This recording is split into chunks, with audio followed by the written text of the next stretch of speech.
আসসালামু আলাইকুম। আমি আপনাদের সাথে কিছুক্ষণ লাইভ কথা বলতে এসেছি। আপনারা আমার জন্য অবশ্যই অনেক করেছেন। আপনারা আমাকে যখন ধরে নিয়ে যায় তখন আপনাদের অবদান অনেক ছিল, এটার জন্য আমি কৃতজ্ঞ অবশ্যই। আমি যেই কারণে আজকে লাইভ করতে আসলাম, যেখানে আপনারা সবাই যেহেতু স্টুডেন্টরা আন্দোলন করেছে আমার পক্ষে, যেটা আমাকে সাহায্য করেছে, আল্লাহ সুবহানাহু ওয়া তাআলা তো সবচেয়ে সাহায্য করেছে, তো অবশ্যই আলেম ওলামারা আমার ব্যাপারে ফেসবুকে অনেক কথা বলেছেন, তার জন্য আমি কৃতজ্ঞ। তো আমি আসলে সবার কাছে কৃতজ্ঞ। অনেক আইনজীবী আমার জন্য দাঁড়িয়েছে, তাদের কাছে আমি কৃতজ্ঞ। এমনকি কিছু পুলিশ আমার নিয়ে তারাও প্রতিবাদ করেছেন যে আমাকে কেন ধরা হলো। তো সব কিছু নিয়ে আমি সবার কাছে কৃতজ্ঞ। তাই এর বিনিময়ে আমি হয়তোবা কিছু দিতে পারবো না, হয়তোবা একটা গল্প দিতে পারবো। আমি আপনাদের কাছে একটা গল্প প্রেজেন্ট করতে এসেছি। এই গল্পটা আপনাকে শেয়ার করি, ইনফর্মালি কথা বলি, গল্পটা আপনাকে দেখাই, আপনাদের গল্পটা হয়তোবা ভালো লাগতে পারে, তাই এই গল্পটা আমি আপনাদেরকে বলতে চাই। প্রথম আপনারা অনেকেই প্রশ্ন করছেন, আমি একটা স্ট্যাটাস দিয়েছিলাম যে এই উম্মা কি এক না এই উম্মা বিভক্ত। আমি স্ট্যাটাসে বলেছি যে আমাকে ধরলে আপনারা কি করবেন। এটা কেন বলেছি, আমি কেন আগের থেকে এই কথাটা বলবো, বা এর উত্তর হচ্ছে আমি আসলে আগের থেকে জানতাম আমার নাম হানাদার লিগার বাহিনী, আমার নাম এসেছে। প্রথমে গল্পের শুরুটা হচ্ছে, আমি একটা টাইমে দেখা যাচ্ছে আন্দোলনটা দমে যাচ্ছিল, তো তখন সাদিক ভাই উনি আমাকে আসলে বলেন যে আমরা কি করতে পারি এখন, মানে আপনাকে ধরলে হয়তো বা আন্দোলনটা আরও চাঙ্গা হবে। তাই আমি বললাম, না, আমাকে ধরার সম্ভাবনা কম, আমাকে ধরাটা বোকামি হবে, কারণ আমাকে ধরলে জনগণ আন্দোলন করবেই। তো এইটা আমি মনে করি না আওয়ামী লীগ এরকম বোকামি করবে, তো এইটাই বলেছি। বাট আমাকে যদি ধরে তাহলে আমি ব্যবস্থা করব। তো তাই আমি এই কথা সূত্র ধরে আমি দিন যাচ্ছিলাম যে আমাকে ধরার প্রশ্ন আসে না। বাট আমি তারপরও প্রস্তুতি নেওয়া শুরু করি, আমি বিভিন্ন একটা নামের লিস্ট করি যে আমাকে ধরা মাত্র কে কি করতে হবে। এবং এটা আমার ছোট বোনকে আমি শিখিয়ে দিই যে তুমি আমাকে ধরলে এই নাম্বারে, এই সব নাম্বারে ফোন দিবা, এনাকে এই কথা বলবা, ওনাকে এই কথা বলবা, অ্যাডভোকেট নাম্বার, মিডিয়ার নাম্বার, সবার নাম্বার আমি দিয়ে রেখেছিলাম। তারপরে একদিন হঠাৎ ডক্টর সরওয়ার হোসেন উনি আমাকে ফোন করে আমাকে বলেন যে আসিফ, তোমার আর আমার নাম এসেছে, তোমার আর আমাকে আটক করা হবে, আমি এইটা লাস্ট ফোন দিলাম তোমাকে, তুমি এখন তাড়াতাড়ি পালাও। তো উনি আমাকে অবশ্যই 100% ভালোবাসেন, না হলে উনি রিস্ক নিয়ে আমাকে ফোন দিয়ে জানাতেন না, কারণ আমাদের সবার ফোন ট্র্যাকিং হচ্ছে। এটা জেনেও ডক্টর সরওয়ার হোসেন আমাকে ফোন দিলেন এবং ফোন দিয়ে উনি আমাকে পালাতে বললেন, কিন্তু আমি রাজি হলাম না। কারণ আমাকে যদি ধরে, এই বোকামিটা যদি তারা করে, তাহলে তারা নিজেরাই বিপদে পড়বে। আর আমি কেন পালাবো? আমি যদি পালাই তাহলে তো মানে এটা তো আমি কোনো অপরাধ করি নাই। আমি যদি অপরাধ না করি তাহলে আমি পালাবো কেন? তাই আমি পালাই নাই। আমি একদম স্ট্রং ছিলাম। আমি পালাই নাই। আমি মোটামুটি প্রিপারেশন নিচ্ছি যে আমাকে ধরে মেরে ফেলা হবে অথবা আমাকে টর্চার করা হবে, দুইটার একটা কি হবে। But I don't care. যদি এটা উম্মার কাজে দেয় তাহলে আলহামদুলিল্লাহ। তারপরে যে আমার বোনের যেগুলো প্রস্তুতি আছে, আমি নিজে একটা ভিডিও বানাই। আপনি যদি এই ভিডিও, সেখানে আমি বলি যে আমার যদি ভিডিওটা দেখেন তাহলে তার মানে আমি মৃত, আই এম ডেড, অথবা আমি গুম, এরকম একটা ভিডিও করে রাখি। তো করে আমার বোনকে সব শিখিয়ে দিই যে আমাকে ধরলে এটা করবা, ওইটা করবা, এটা করবা, এর কাছে যাবা, একে ফোন দিবা, সব একটা লিস্ট আমি করি। তো করার পর আমি আসলে মানসিকভাবে প্রস্তুত হয়ে যাই যে I can be dead, I can be killed, আমি শেষ হয়ে যাব। বা শেষ না হলে আরও খারাপ, যদি মেরে ফেলে তাহলে তো ভালোই। আপনারা তো জানেন তারা কি পরিমাণ অমানবিক টর্চার করতে পারে। তা আমি আসলে মরাটাই বেস্ট সিচুয়েশন ধরে নিয়ে আমি প্রস্তুতি নিয়েছি। তারপর আমি মনে করেন অপেক্ষা করে একদিন ওই দিন রাতে 1টার সময় বেল বাজে। তখন আমার মনে হয় যে রাজাকাররা আসছে বা ওই লিগার হানাদাররা আসছে। তা আমি যে দরজায় দেখি কি আমার দারোয়ান। তা আমি ঘুমের মধ্যে ছিলাম, তো আসলে ওইভাবে চিন্তা করি নাই যে এইটা একটা ট্র্যাপ। আমি খুলে দারোয়ানকে জিজ্ঞেস করতে গেলাম কি, সাথে সাথে দরজা ধাক্কা দিয়ে হানাদার লিগার বাহিনী ঢুকে গেল। আমি তো মানসিকভাবে প্রস্তুত, এখন ঢুকে গেছে, এখন তো আর কিছু করার নাই। আমি বললাম আপনারা দাঁড়ান, আমি আসতেছি। এটা বলে আমি আমার ছোট বোনের মানে কাপড় নিয়ে আসতেছি, তো আমি আমার ছোট বোনের রুমে গিয়ে আমি ওর চুলটা টান দিলাম, ও রাগ করে উঠে বসলো, আমার দিকে তাকালো। তো আমি বললাম দে আর হিয়ার। তো ও বললো কে? পুলিশ। আমি বললাম you know what to do, তুমি জানো তোমার এখন কি করতে হবে, এই শেষ কথা। তারপর আমি একটা কাপড় নিয়ে আমি ওদের সাথে চলে গেলাম। ওরা আমার বাসার যে সিসি ক্যামেরা ওগুলো সব বন্ধ করে রেখেছে, কিন্তু লাকিলি একটা ক্যামেরা অন ছিল, ওরা বুঝে নাই সেটা, ওটাকে তারা ক্যাপচার হয়ে গেছে যে তারা এগুলো নিয়ে গেছে। প্রথম দিন রাতে তারা আরও কয়েকজনকে ধরার চেষ্টা করলো, পায়নি, আমাকে নিয়ে তার ডিবি অফিসে নিলেন।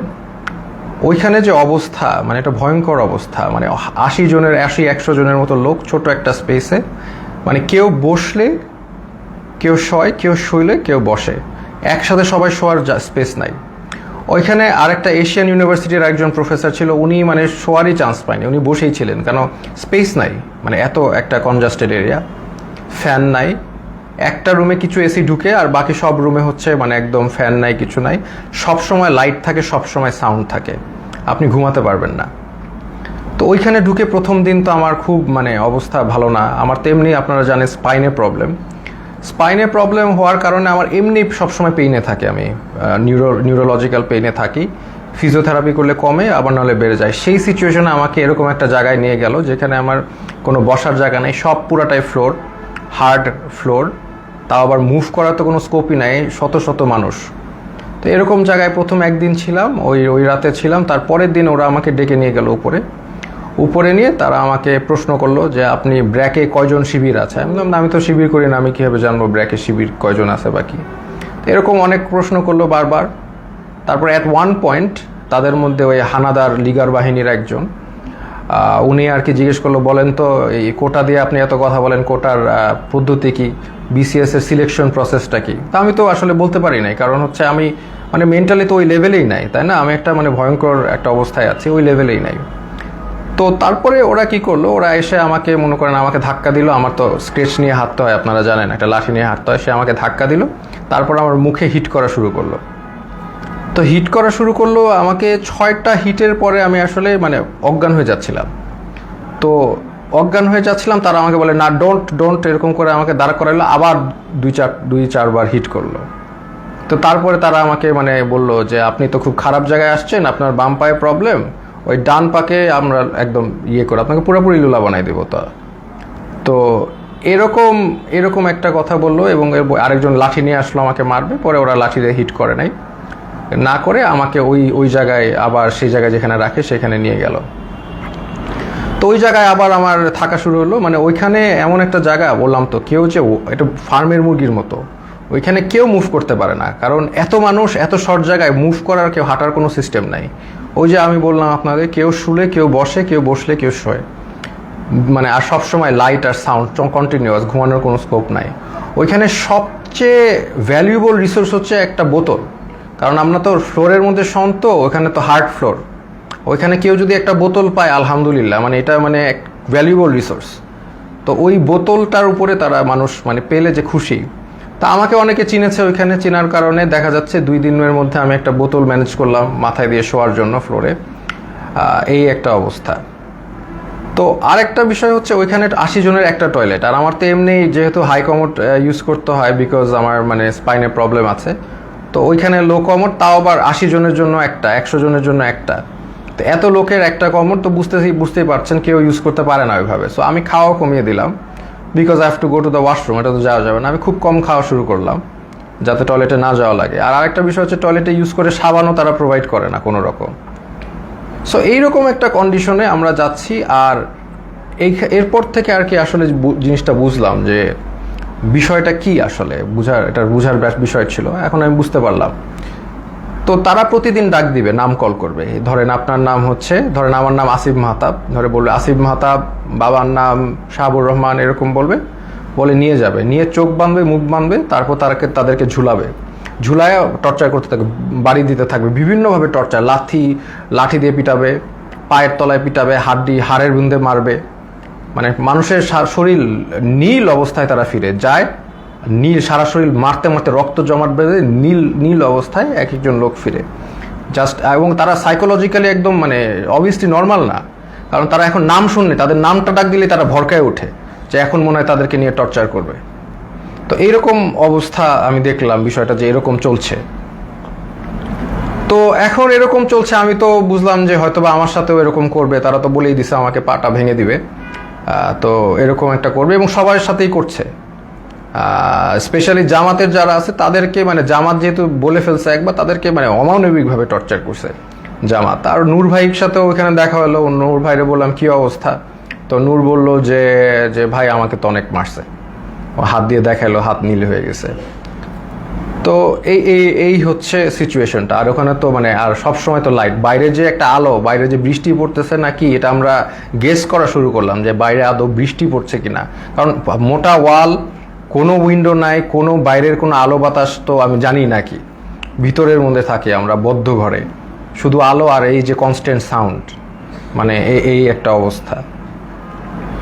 তো এরকম যাচ্ছে, এরকম একটা অবস্থা যাচ্ছে। তো এখন দেখলাম অনেকে ভেঙে পড়তেছে। তো আমি আর কি আমি আমার মতো করে ইন্সপিরেশন দেওয়ার চেষ্টা করলাম যে আপনারা এইভাবে টর্চার হচ্ছেন, আপনি কি মনে করেন না আল্লাহ আপনাকে এটার জন্য রিওয়ার্ড দিবেন? আজকে আপনারা তো জানেন নবী করিম সাল্লাল্লাহু আলাইহি সাল্লাম বলেছেন যে আপনি যদি এইভাবে নির্যাতিত হন আপনার গুনাহ মাফ হচ্ছে, আপনাদের গুনাহ মাফ হচ্ছে। আপনার যদি গুনাহ এইখানে থাকার কারণে গুনাহ মাফ হয়ে জান্নাতুল ফেরদৌসে যেতে পারেন, এটা আপনার জন্য ভালো, নাকি এইখানে ভালো থাকলেন তারপর জাহান্নামে গেলেন, এটা ভালো? তো এইভাবে আমি সবাইকে একটু ইন্সপায়ার করার চেষ্টা করলাম, মোটিভেশন দেওয়ার চেষ্টা করলাম। আর আমার নিজের তো হেলথ কন্ডিশন ডিটোরিয়েট করতেছে প্রোগ্রেসিভলি, আর ওয়াশরুমের ইস্যুটা তো ছিলই। তো এইরকম একটা অবস্থায় সবাইকে মানে মোটিভেট করছি আমি। আর আমার নিজেরও তো ওই যে ফার্স্টের দিন যেভাবে আমার মুখে ফেসে হিট করেছে, এই পরে তো আমার একটা দিন জ্বরই ছিল, আমি শুয়েছিলাম। তো এই হচ্ছে আমাদের মানে সিচুয়েশন। আমি ওখানে একদিন শুয়েছিলাম, তারপরেও আমি সবাইকে মোটিভেশন দেওয়ার চেষ্টা করি। একটা ছেলে আসলো, সেই ছেলেটা কাঁদতে কাঁদতে, স্যার আমি তো কিচ্ছু করি না, আমি জাস্ট ইলেকট্রিক্যাল কাজ করি, আমাকে ধরে নিয়ে আসছে স্যার, আর ধরে নিয়ে আমাকে টর্চার করতেছে, কাঁদতে কাঁদতে শেষ। আমি বললাম কাঁদতেছো কেন, মানে তুমি পুরুষ মানুষ না, are you not a man, তুমি কাঁদবা কেন, টর্চার করলে করবে। বলে স্যার আমাকে স্বীকার করতে বলে, আমি খুন করেছি, এই করেছি, আমি তো করি নাই স্যার। বলে করবা না, স্বীকার করবা না, তোমার পাটা যদি কেটেও ফেলে তারপরেও তুমি স্বীকার করবা না, কেন করবা? যেটা সত্যি সেটা বলবা, তুমি করবা না স্বীকার, আমাকে মেরে ফেলবে। তো ওইখানে আবার একটা জিনিস বুঝলাম যে সবাই কান্নাকাটি করে যে তাদের একটু মানে জেলে কবে যাবে, মানে তাদের জেল হচ্ছে তাদের জন্য স্বর্গ। ওইখানে যেভাবে টর্চার করে, যে নাম ডাকবে, বাবার নাম ডাকবে, দ্যাট মিনস তাদেরকে টর্চার করা হবে। তা এই জন্য তারা যদি জেলে যেতে পারে, এটার জন্য তারা দোয়া করে আল্লাহর কাছে, আল্লাহ আমাদের যাতে জেলে দেয়। তো এরকম অবস্থা। আমাকে তারপরের দিন, আমি তো অলরেডি এর মধ্যে তো আমি আমার বোনকে বলে আসছি, তার মানে আমার যে ভিডিওটা ছিল যে আপনি আমার ভিডিও দেখলে আমি মৃত, হ্যাঁ, তো এই ভিডিওটা আমি আশা করছি যে পোস্ট হয়ে যাবে। আমার বোনকে যেভাবে কাজ করতে বলেছি করবে, লয়াররা কাজ করবে। তো এটা আমি আশাবাদী ছিলাম যে ইনশাল্লাহ সবাই যার যার অবস্থা থেকে কাজ করবে, স্টুডেন্ট আন্দোলন করবে, যে এগুলো করার পরে এবং জনগণ যখন এটার এগেনস্টে কথা বলবে, আরেকটা ইস্যু হয়ে যাচ্ছে, ফার্স্ট অফ অল আরেকটা নতুন ইস্যু হয়ে যাবে, যেটা দিয়ে আবার আন্দোলন শুরু হবে। এইটা আমি জানতাম। আর এটার পরে আমাকে যদি আরও টর্চার করবে, কিন্তু এটা তাদের জন্য আরও খারাপ হবে। তো তারপরে আমাকে তারা ঠিকই গুম করা অবস্থায়, আর আমার বাবা মা যতটুকু জানলাম আমাকে গুম করে ফেলছে। তো এটা তারা বলছে, তারা স্বীকার করে না যে তারা নিয়ে আসছে। তো এই অবস্থায় তারা আমাকে কোর্টে চালান দিল। তো আমি চিন্তা করলাম যে কোর্টে যেহেতু যাচ্ছি, এখানে মিডিয়া পাইলে আমি আমার এক আঙ্গুল দেখাবো, শাহাদাত, এক উম্মা, আমরা এক উম্মা, হ্যাঁ, আমার গায়ে আমরা সবাই এক। তো এই সিম্বলটা আমি চিন্তা করেছি দেখাবো। তো আমি জানি যে এগুলো দেখালে তারা আমাকে আরও অনেক নির্যাতন করতে পারে, দেখাইলাম, কারণ এটা আমি তো জানি জনগণ বুঝবেন যে আমি এক আল্লাহ, এক রসুল, এক উম্মা, এই কথাটা আমি বুঝাতে চাচ্ছি যে আমরা সবাই এক। আমার অত্যাচার যা হলে হবে, এই অত্যাচারের কারণে যদি আপনারা স্বাধীনতা পান, এই জুলুমের থেকে মাফ পান, তাহলে আলহামদুলিল্লাহ, নো প্রবলেম, আমাকে অত্যাচার করুক। তো আমি ডিসিশন নিয়ে নিলাম, এক দেখাবো। তা আমার সাথে ওই জগন্নাথের আরিফ ছেলেটা, খুবই সাহসী ছেলে, ও আমার সাথে কেসটা দিল, মামলা দিল, আমরাও গেলাম, আমি ওকেও বললাম যে আমি এক দেখাবো।